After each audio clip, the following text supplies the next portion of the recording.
These are the top 5 switches you should be buying at Milktooth this September 2025. Number 1 on our list is the HMX Retro J, and this one's a game changer. For context, since its inception, HMX has put out high quality linear after linear with top tier factory looping, tight tolerances, paired with its signature bright sound profile. But we've been waiting for HMX tactiles for what feels like years. We've got some light tactiles from them earlier, but now we finally have an HMX Big Bump tactile. Not only that, but I have to say, the Retro Js feel pretty revolutionary. HMX created a completely new mold for these Retro Js, so they're unlike any other HMX tactile or any other tactile period on the market. The reason is that these are pretty much a fully tactile switch. What this means is that for nearly the entirety of the keystroke, you will be feeling the tactile bump. There's just a tiny bit of post travel. The tactile bump feels nice and rounded. Despite this, the switch is in the medium light to medium category, so even if you're a lighter typist, I'd feel comfortable using these Retro Js. When using this, you also get that bright and resonant sound as you'd expect from HMX. Here's the sound test for reference.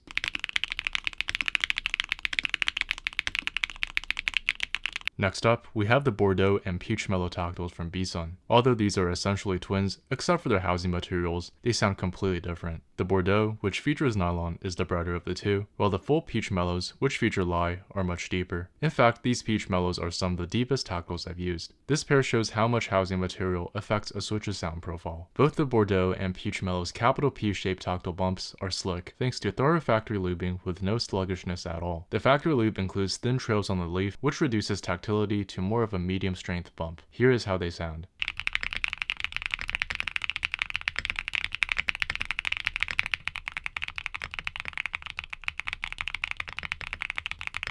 Now let's turn our attention to some linears, starting with the rest of the HMX Retro series. The Retro C stands out as the most resonant linear switch in the entire Retro lineup, offering an incredibly smooth typing experience that's become synonymous with HMX. The all-nylon construction gives it a fuller sound compared to other HMX switches while maintaining that crisp, snappy response. With its 50-gram bottom out and 3.5mm total travel, it hits that sweet spot for fast typists who want something substantial but not fatiguing. Here's the sound test.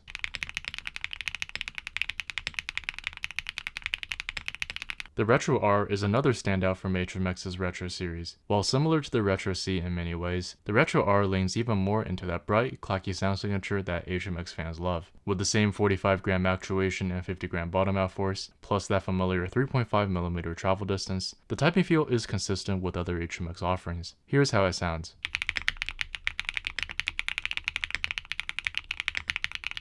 Rounding out the HMX Retro series is the Retro T, which takes a more balanced approach to the HMX sound signature. While it still maintains that bright character we expect from HMX, the Retro T dials it back just a notch. This makes the Retro T incredibly versatile. It's bright enough to satisfy HMX enthusiasts, but neutral enough for when you don't want something overly resonant. So if you're new to HMX switches or want something from the Retro series that's a bit more subdued, the Retro T is your best bet. Here's the sound test.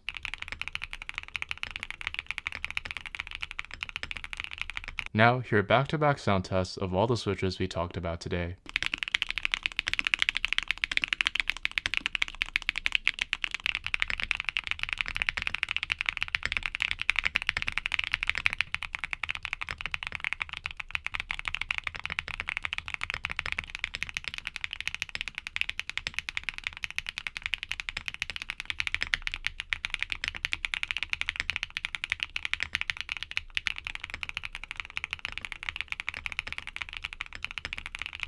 But if you want to learn more about the Retro Js, which are HMX's first fully tactile switches, watch this video here. For now, thank you so much for watching, and I'll see you guys in the next one.